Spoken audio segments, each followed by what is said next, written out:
Hello everyone, welcome back to my channel lotus fiction. कैसे हैं आप सब गाइस? चलिए हम लोग अपनी स्टोरी को स्टार्ट करते हैं। सो गाइस, अब तक हमने देखा था कि लेंजा ने विंग को कॉल किया था। विंग और लेंजा दोनों भी कॉल पर चुप थे। दोनों एक दूसरे की खामोशी को सुनने की कोशिश कर रहे थे। उस खामोशी में जो दर्द, जो इतने लंबे टाइम का गैप था, वो सब उस खामोशी के ज़रिए महसूस करने की वो दोनों कोशिश कर रहे थे। अब लैंजन अपनी चुप्पी को तोड़ते हुए कहता है, विंग, लास्ट टाइम जहाँ पर सब कुछ अधूरा छूट गया था वहीं आ जाओ। मैं तुमसे वहीं दोबारा मिलना चाहता हूँ। लैंजन इतना कहकर ही कॉल कट कर देता है, क्योंकि लैंजन रो रहा था। उसका गला भर चुका था और उससे बोला भी नहीं जा रहा था। बड़ी मुश्किल से लैंजन इतनी सी बात विंग को बोल पाया था।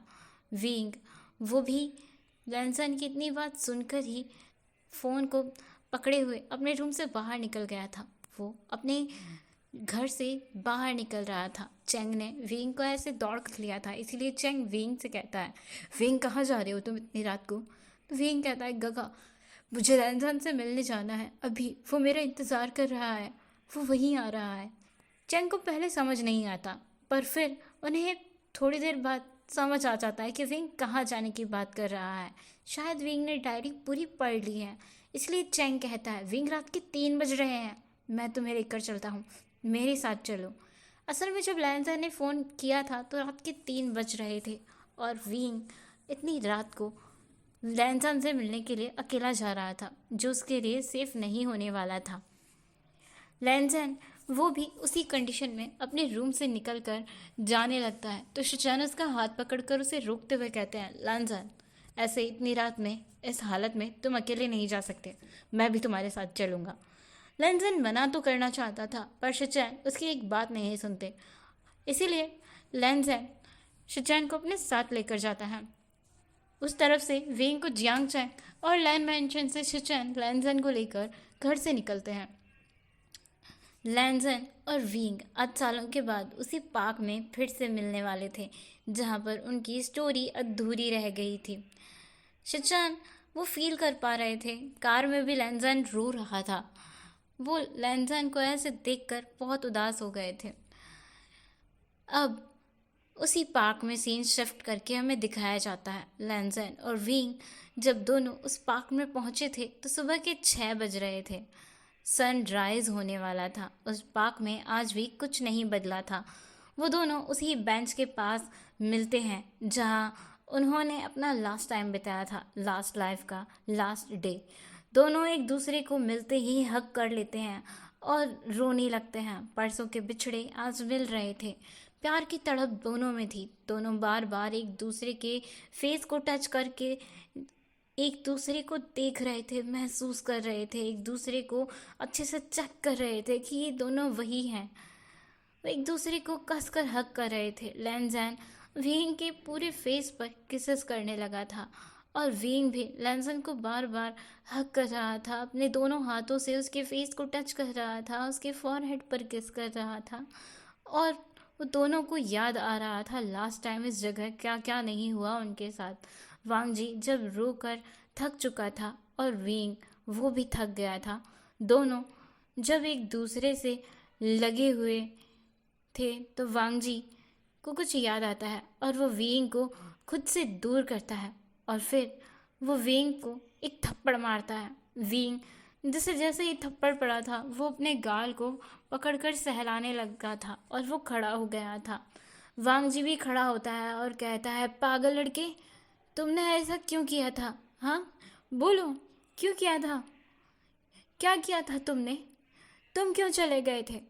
विंग जब लैंजन की ये बातें सुनता है तो उसकी आंखों से आंसू गिरने लगते हैं और विंग भी कहता है, तुम भी तो चले गए थे, तुमने तो मुझे बताना भी ज़रूरी नहीं समझा था। हाँ, बोलो ना। वांग जी सर झुका लेता है विंग के एक सवाल से ही। विंग सवाल करता है, बोलो ना, जवाब दो, मुंह क्यों बंद हो गया है तुम्हारा? हाँ, विंग कहता है, तुम भी तो चले गए थे, तुमने कौन सा मुझे हक दिया था?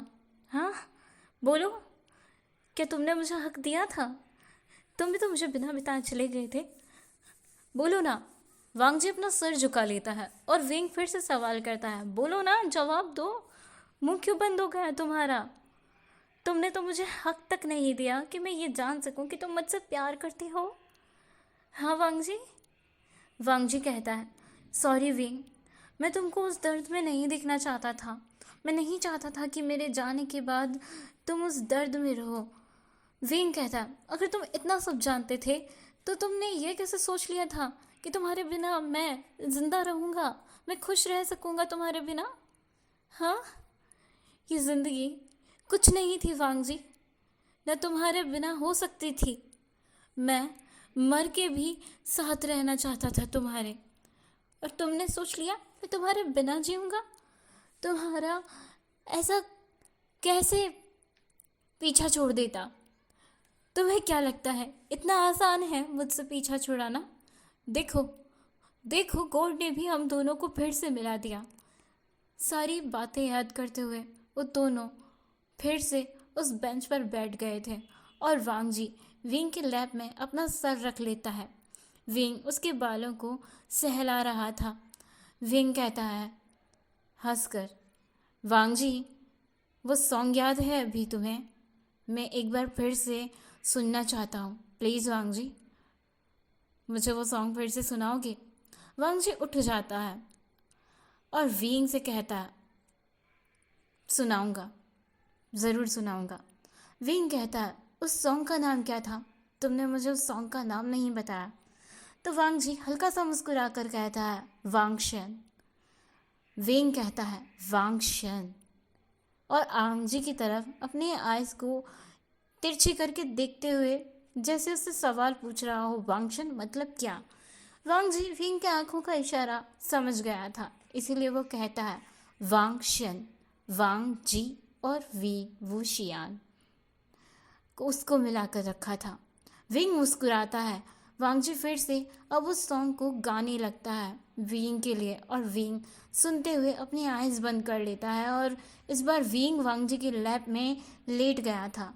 अब विंग सुन रहा था सन विंग सुन रहा था और अब सनराइज़ भी हो गया था। वांग जी जो विंग के सर को सहला रहा था और उसके फॉरहेड पर किस कर रहा था, वो दिखता है अब बहुत ज़्यादा रोशनी हो गई है, सनराइज़ हो चुका है और सब लोग आसपास आने जाने लगे हैं। वांग जी विंग से कहता है, विंग देखो, सनराइज़ हो गया है, देखो कितना खूबसूरत लग रहा है। विंग भी उठ जाता है और देखता है। उसमें विंग को याद आता है लास्ट टाइम वो दोनों उस सनराइज़ को भी नहीं देख पाए थे।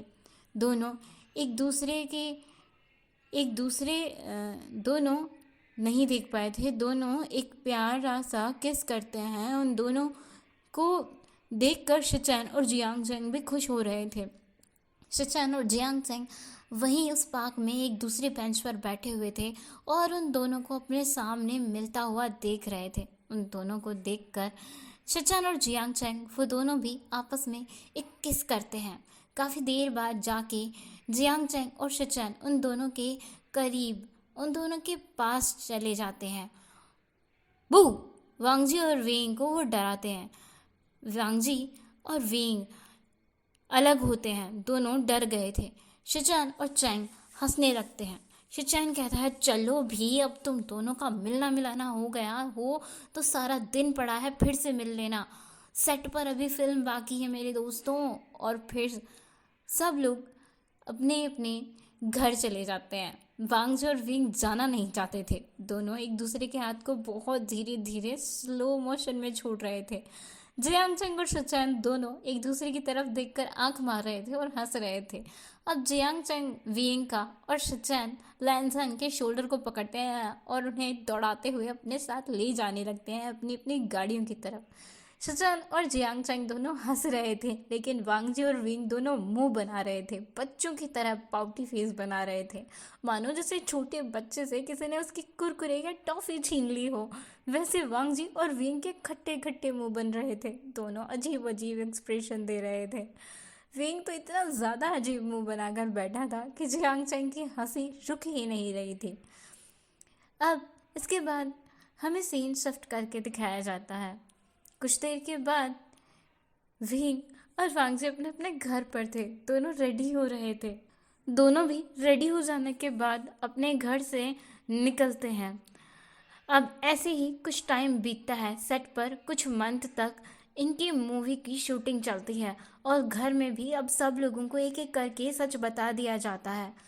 काफ़ी वक्त बीत गया था। शूटिंग के दौरान विंग और वांग जी अपनी पूरी पास्ट लाइफ को रिलेट कर पा रहे थे। उस पास्ट लाइफ के हर एक मोमेंट को फिर से जी पा रहे थे। दोनों के बीच का बॉन्डिंग और भी अच्छा हो गया था।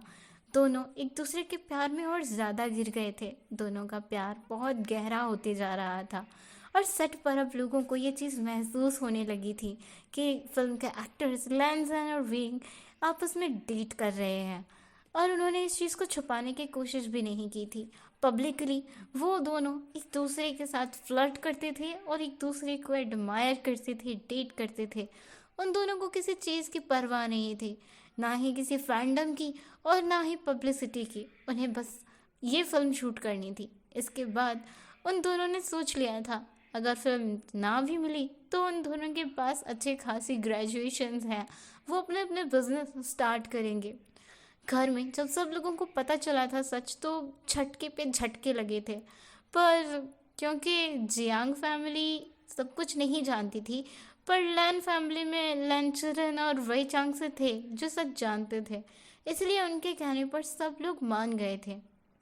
अब मूवी का लास्ट सीन शूट होना था। आज उनका लास्ट शूट था जो हॉस्पिटल में शूट हुआ था।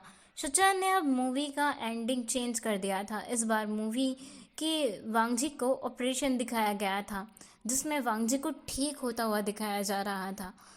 सब तो वांगजी और विंग के कहने पर किया गया था। वो बस सीन को करना नहीं चाहते थे। जिससे दर्द से वो गुजर चुके थे, वो उसी दर्द को फिर से इस बार एक्टिंग के ज़रिए फील करना और देखना नहीं चाहते थे। ऐसा नहीं था कि सचैन उस मूवी के सीन को चेंज करना चाहते थे। वो तो उस ग्रेवयार्ड तक मूवी को शूट करना चाहते थे। पर विंग और वांगजी जब उस सीन को शूट कर रहे थे जिसमें वांगजी और विंग की डेथ का पास्ट दिखाया जाना था, विंग उस सीन को कर ही नहीं पा रहा था। विंग को 2 बार पैनिक अटैक्स आ गए थे और विंग बेहोश हो गया था। विंग की दोनों ही बार कंडीशन इतनी ख़राब हो गई थी कि 5 दिन के लिए शूटिंग को रोक देना पड़ा था। वांगजी ने जब दूसरी बार विंग को बेहोश होते हुए देखा था, वांगजी बहुत बुरी तरीके से तिलमिला उठा था और उसे बहुत गुस्सा आ गया था। सच क्या है ये तो बस वांगजी, विंग और उनके फैमिली मेम्बर्स ही जानते थे। सेट के बाकी लोग नहीं जानते थे। सेट के बाकी लोगों को तो बस यही लग रहा था कि लैंसन विंग से प्यार करते हैं और उनके ऐसे कंडीशन शूटिंग की वजह से नहीं देख पा रहे। अक्सर एक्टर्स अपने सीन्स में इतना खो जाते हैं कि वो अपनी मेंटल और फिजिकल हेल्थ को ख़राब कर लेते हैं। ऐसा ही विंग के साथ हो रहा था क्योंकि विंग अपनी ही पास्ट लाइफ का सीन शूट नहीं कर पा रहा था। उस दर्द से विंग कैसे गुजरा है ये बस विंग ही महसूस कर सकता था, या फिर वांगजी को विंग की ऐसी कंडीशन देखकर बहुत ज़्यादा गुस्सा आ गया था और वांगजी ने अपने गगा से ये रिक्वेस्ट किया था कि मूवी के सीन को उनके अकॉर्डिंग चेंज कर दिया जाए। फिर विंग और वांगजी ने मिलकर ये डिसाइड किया था कि मूवी के एंडिंग में वो वांगजी की डेथ नहीं दिखाएंगे बल्कि वांगजी का ऑपरेशन होता हुआ दिखाया जाएगा। क्योंकि 80 साल पहले तो साइंस ने इतना तरक्की नहीं किया था कि वो उस बीमारी का इलाज ढूंढ सके, पर अब 80-90 साल बाद ये पॉसिबल हो चुका है। काफ़ी हद तक इस चीज़ को कंट्रोल किया जा सकता है। तो विंग और वांगजी उस सीन को चेंज करवा देते हैं। विंग और वांगजी ने जो सीन वहाँ पर रखवाया था उसका शूटिंग आज लास्ट था। हॉस्पिटल में सीन शूट हो रहा था। वांगजी को एक रूम में दिखाया जाता है जहाँ पर डॉक्टर्स वांगजी को ट्रीट कर रहे थे और विंग बाहर खड़ा था अपने फैमिली के साथ, जहाँ पर विंग के फैमिली के तौर पर वैन सिंह और उसके गगा के तौर पर जियांग शाओ को सेलेक्ट किया गया था और लैंसन के गगा के तौर पर लू शुआन को सेलेक्ट किया गया था। ये सभी लोग वहाँ पर बाहर खड़े हुए थे और कुछ देर के बाद डायरेक्टर के कट बोलने का वॉइस आता है और उसके साथ ही विंग और वांग जी अपने अपने उस गेटअप से बाहर आते हैं। थोड़ी देर का ब्रेक होने के बाद हमें फिर से शूटिंग दिखाया जाता है। विंग और वांग जी आपस में सीन डिस्कस कर रहे थे। आज विंग बहुत खुश था। विंग को अच्छा लग रहा था, उसकी तबीयत भी ठीक थी। विंग की फैमिली भी उसका शूटिंग देखने के लिए आई हुई थी। तो थोड़ी देर विंग अपनी फैमिली के साथ बातें करता है और उसके बाद विंग और वांग जी फिर से अपनी मूवी का लास्ट सीन शूट करने चले जाते हैं, जहाँ पर एक बार फिर से डायरेक्टर की आवाज़ आती है, एक्शन। वांग जी बेड पर लेटा हुआ था और उसके पास 2-3 डॉक्टर्स खड़े थे। विंग अपनी फैमिली के साथ, जो भी फिल्म में फैमिली दिखाया गया था उनके साथ उस रूम में था और विंग वांग जी को हक करते हुए कह रहा था, मुझे यकीन था तुम ठीक हो जाओगे, मैं जानता था तुम लौट आओगे, मुझे बेहद खुशी है। क्या अब हम दोनों शादी कर सकते हैं? मैं तुमसे बहुत प्यार करता हूँ वांग जी। वांग जी भी विंग को हक कर लेता है और उसके फॉरहेड पर किस करते हुए कहता है, I really love you wing, मैं तुम्हें छोड़कर जाना नहीं चाहता था, मैं सच में बहुत ज़्यादा डर गया था। मुझे मुझे बहुत तकलीफ़ हो रही थी। मुझे समझ नहीं आ रहा था कि अगर मैं ज़िंदा नहीं बचा तो तुम्हारा क्या होगा, तुम कैसे रहोगे। कहीं तो मुझे मुझे धोखेबाज ना समझ लो विंग। अब डायरेक्टर की फिर से आवाज़ आती है, कट एंड बैकअप। जैसे ही ये सीन कट हुआ था, विंग और वांग जी उठ गए थे, पर वांग जी की आंखों में सच में आंसू थे। वांग जी बिना किसी आई ड्रॉप के या बिना किसी लिक्विड के ये सीन एकदम परफेक्टली कर पाया था। बिना किसी अदर टेक के विंग और वांग जी ने परफेक्ट सीन्स कर दिए थे। इन सब चीज़ों को देखकर डायरेक्टर्स, स्टोरी राइटर्स और जो फिल्म का बैक स्टेज का जो कास्ट क्रू है वो भी शॉक्ड हो गए थे कि मतलब नए नए 2 एक्टर्स और वो भी हर सीन बिना किसी एक्स्ट्रा टेक या शूट के एक ही बार में परफेक्टली कर पा रहे हैं। ये सबके लिए एक शॉकिंग चीज़ थी। बट विंग और वांग जी वो दोनों अब बहुत थक चुके थे, शूटिंग ख़त्म हो चुकी थी, इसीलिए वो दोनों अपने अपने घर चले गए थे। अब सीन कुछ दिनों के बाद का दिखाया जाता है। मूवी रिलीज़ हो गई थी, विंग और वांग जी का इंटरव्यू चल रहा था, दोनों एक साथ खुश थे और मूवी हिट होने की खुशी में एक पार्टी रखी गई थी। विंग और वांग जी अपना इंटरव्यू कंप्लीट करने के बाद जब दोनों उस स्टूडियो से बाहर निकल रहे थे तो रिपोर्टर विंग और वांग जी से एक क्वेश्चन पूछता है, क्या आप दोनों रियल लाइफ में डेट कर रहे हैं और आप लोगों की डेटिंग कहाँ तक जा रही है? तो वांग जी और विंग मुस्कुराते हैं, एक दूसरे का हाथ पकड़ते हुए कहते हैं, ऑफ कोर्स हम लोग रियल लाइफ में डेट कर रहे हैं और हम दोनों ने डिसाइड किया है कि हम दोनों काफ़ी जल्दी इंगेजमेंट करने वाले हैं, हम दोनों जल्दी ही शादी करेंगे। विंग और वांग जी की ये न्यूज़ सुन के बहुत सारे फैंस खुश हो गए थे और कुछ का दिल टूट गया था, क्योंकि विंग और वांग जी के पीछे बहुत सारे लोग पागल हो चुके थे उस मूवी को देखकर। विंग और वांग जी एक परफेक्ट और सबसे ज़्यादा पॉपुलर सेलिब्रिटीज़ बन गए थे। विंग और वांग जी का इंटरव्यू ख़त्म हो चुका था, वो लोग अपने घर वापस आ चुके थे और मूवी के हिट होने की खुशी में जो पार्टी रखी गई थी उस पार्टी में विंग ने उस ही सूट को वेयर किया था जो लैन चुरन ने वांग जी के कहने पर विंग को ऐसे गिफ्ट भिजवाया था। इतने सालों के बाद भी उस सूट को विंग के गगा और सोंगलन ने संभाल कर रखा हुआ था। विंग जब उस सूट को सोंगलन के हाथों से गिफ्ट में पाता है तो वो बहुत खुश हो जाता है। विंग सोंगलन को हक करते हुए कहता है, मुझे सच में यकीन नहीं आता सोंगलन कि तुमने इस सूट को संभाल कर रखा है। मैं सच में बहुत बहुत खुश हूँ। मैंने सोचा ही नहीं था कि इस सूट को मैं कभी दोबारा पहन पाऊँगा। मैं आज फिर से इसी सूट को पार्टी में पहन कर जाऊँगा। और विंग उसी सूट को पार्टी में पहन कर आता है। वांग जी जो अपने कुछ फ्रेंड्स के साथ पार्टी में बातें कर रहा था, जब वो विंग को उसी सूट में आते हुए देखता है तो वो बेहद ज़्यादा हैरान हो जाता है। विंग इतना ज़्यादा खुश था और वांग जी विंग को बस देखे जा रहा था। उसे फिर से एक बार अपने दिल में बहुत ज़ोर से दर्द हो रहा था। वांग जी की आंखों में जो आंसू थे वो इस बार खुशी के आंसू थे।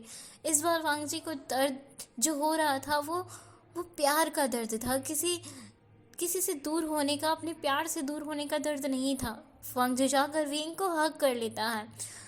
वांगजी और वेंग दोनों एक दूसरे को हक करके खो गए थे। उन्हें तो पता ही नहीं था कि वो एक पार्टी इवेंट में है और यहाँ सब लोग उन्हें देख रहे हैं।